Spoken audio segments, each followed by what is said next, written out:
Hello, everyone. Thank you for this nice introduction, and let's move to my presentation. Okay. I will split my presentation into three main parts. The first is quite short, brief introduction of the CEZ group, who we are, where I'm coming from, and just to give you slightly more background why we are trying to making these calculations. Then in the second part, I will briefly show you our main focus, which is power price modeling in PLEXOS. And in the third part, I will show you how you can model complex energy systems using PLEXOS. So, who is CEZ Group?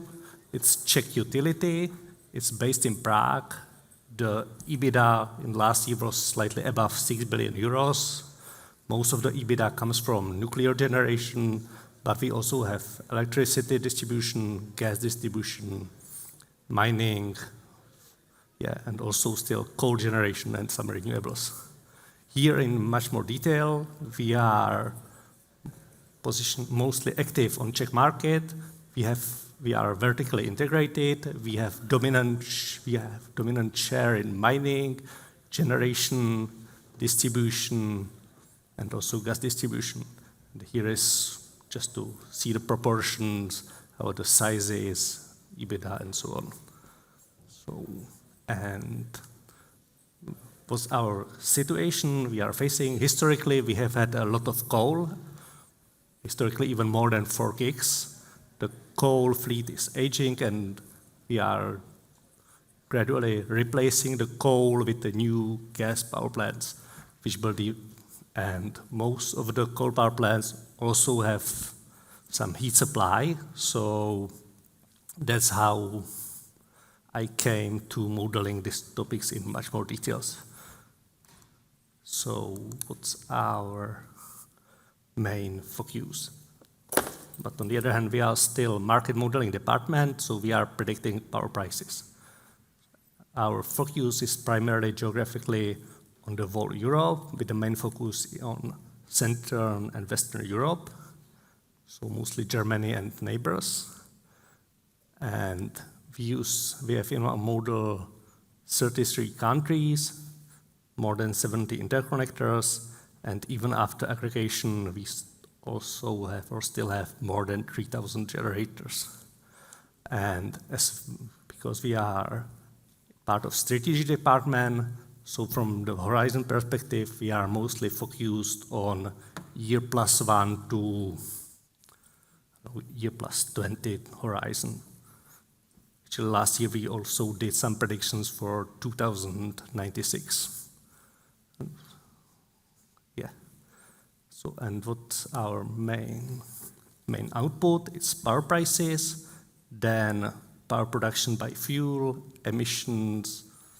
Some people ask us, what's the rest targets fulfillment, CO2 production, and so on. And our typical client is M&A, asset management, generation and scheduling. So, so how our model is structured? Here we are modeling demand in detail, it's classical load, then we separately model e-mobility, flexible demand, and on the supply side, renewables, hydro, conventional power plants, then classic commodities, fuel prices, emissions. Then we put it together into PLEXOS, solving linear programming, and we get power prices. It's pretty straightforward.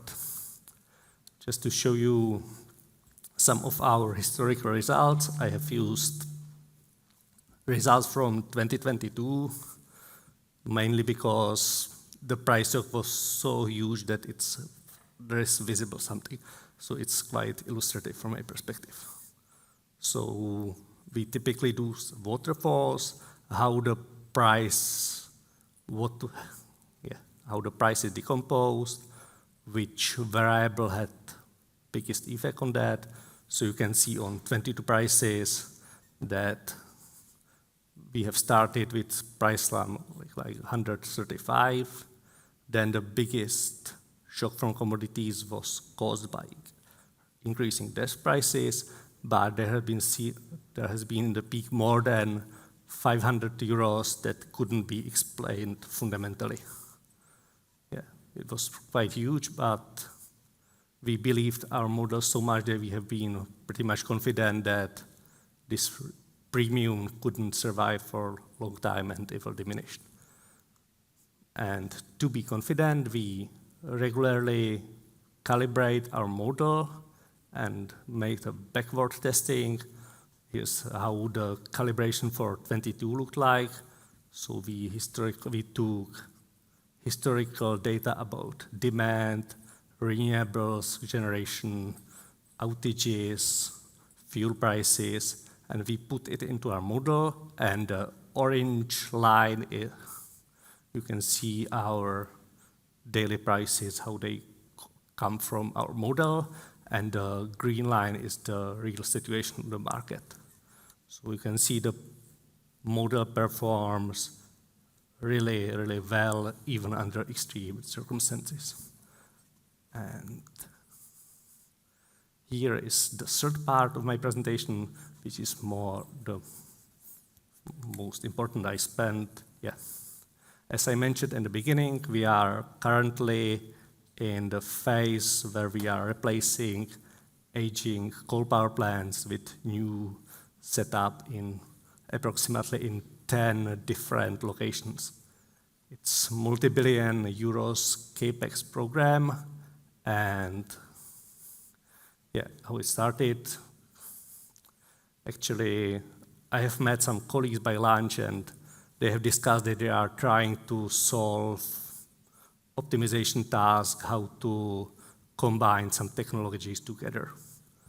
So I say, okay, I have did it historically in PLEXOS, and if you just combine simple technologies, it can be done very quickly. So we have started with just simple model, which says, okay, there is a coal power plant, and let's just replace it with one CCGT and one gas boiler in the summer.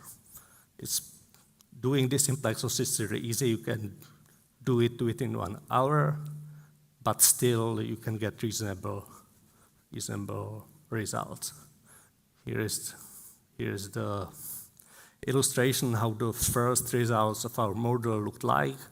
There is a heat supply from this basic setup there, and it's on hourly basis through the whole year, as you can see, and you would expect. Then in winter, the prices are higher and the CCGT is operational, and it's worth to provide heat from CCGT. On the other hand, in summer, when the prices are low, you can use gas boiler and you don't need to operate CCGT.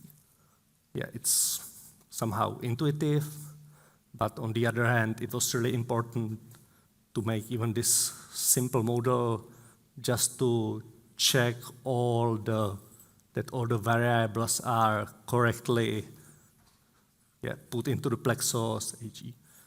You'd have something you correctly have some variables in gigajoules, in megawatt hours, gas in LHE, HV, and so on.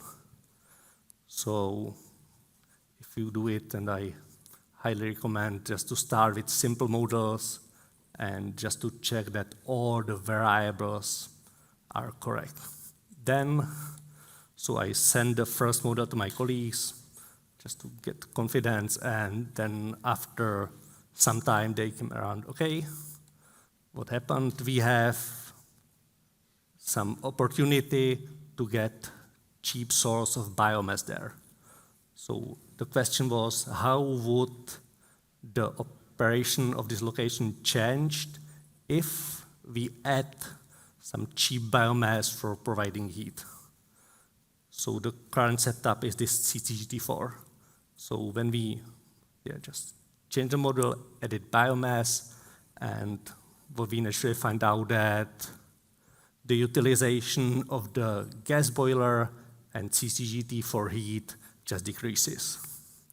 So naturally from this came another type of questions like, what's the optimal size of CCGT for current setup, what's the optimized size of boiler, and so on. So now from one simple model, we already have 3 scenarios for the size of the gas boiler, another 4 scenarios for CCGT, and already 12 combinations how to combine it together. And the result was that if you add biomass, then you don't need to build such a huge CCGT, and you need 20% smaller, and this setup is more profitable. And then we made more and more iterations, and in the end, like as I show you on this slide, we went location by location.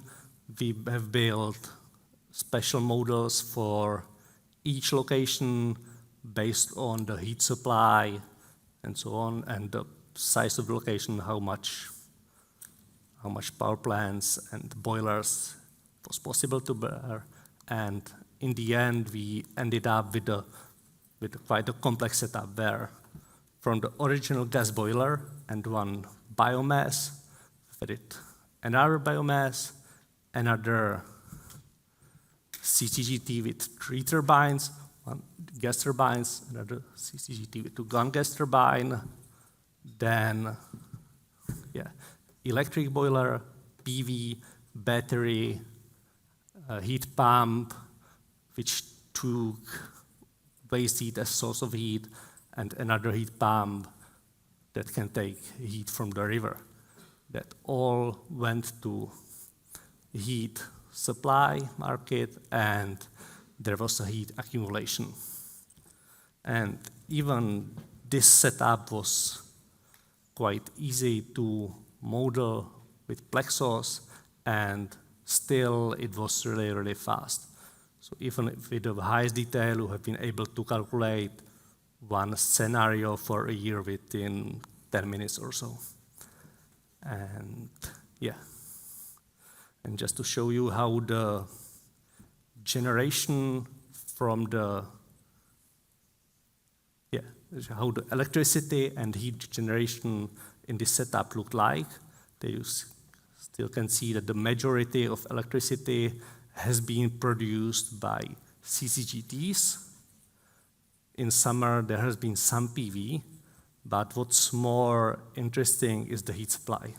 So you can still see here that the biomass was the cheapest. So in winter, you have used biomass for a base load. Then in some periods, you have used gas boiler. What was quite interesting that you have used electric boiler in combination with PV, especially in hours with negative prices. Another advantage of this setup was that you have saved distribution cost, and also in some period you have used heat pumps, especially where the price of electricity was quite low. For example, biomass was in maintenance, then in such periods it was best combination just to use heat pump. And to motivate you to use PLEXOS for this task, I try to explain you why I found it interesting and complex. So if you supply heat and electricity together, then let's start from the beginning. If you supply only generate electricity, you have this point, which in PLEXOS is called mean stable level, and you have the point above, which is called max capacity.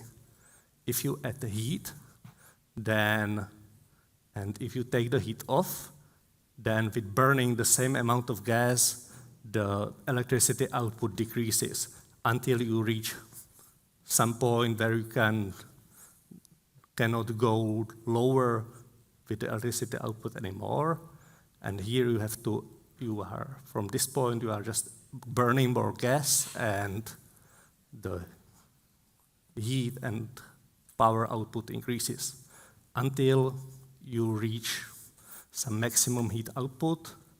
Just from this point, if you're burning more gas, you don't increase the heat output anymore, but you are increasing the electricity output. Until you reach this point on the top, where is maximum amount of gas you can burn.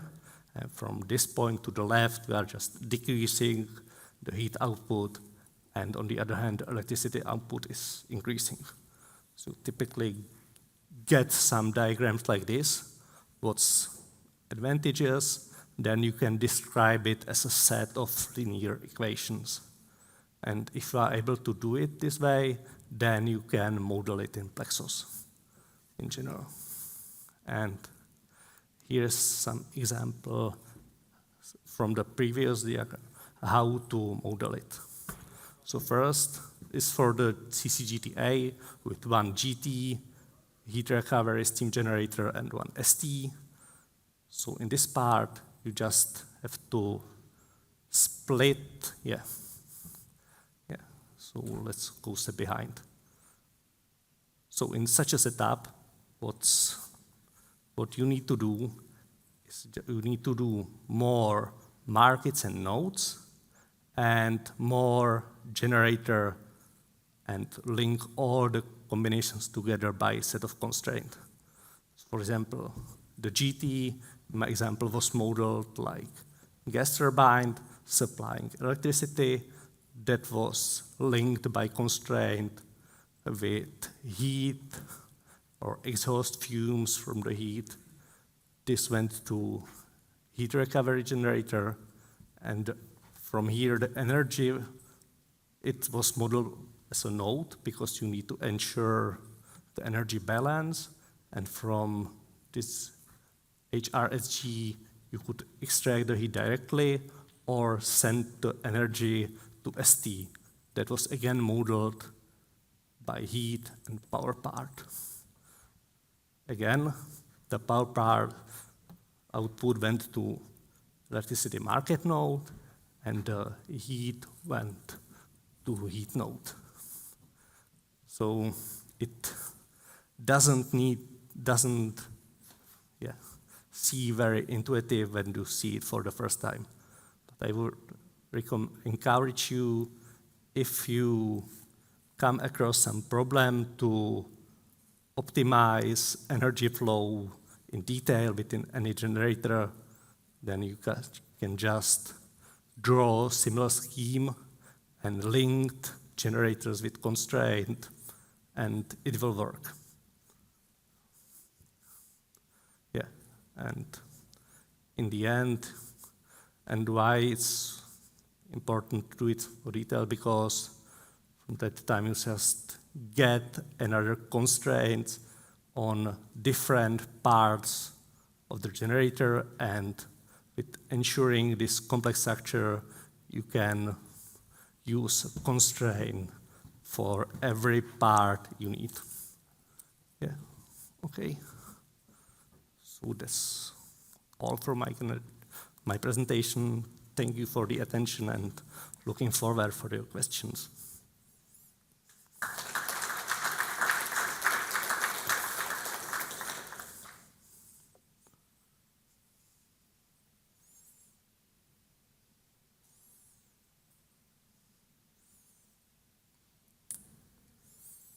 Okay, so if you don't have any, thank you again for listening. And one small question. You have one, sorry. From my side, so Maximilian Augard from Everlands. I'm interested in how you tackle decarbonization within the following years if you have so much CCGT and gas power plants in your model. Thank you. The decarbonization. So, I mean, we have in strategy that we will be net zero around 2040 plus. So in the mid-term period, we are still considering to burn gas to some extent, but all the turbines are hydrogen ready. So we are just considering to have a plan, and once the hydrogen is available, then you switch to hydrogen.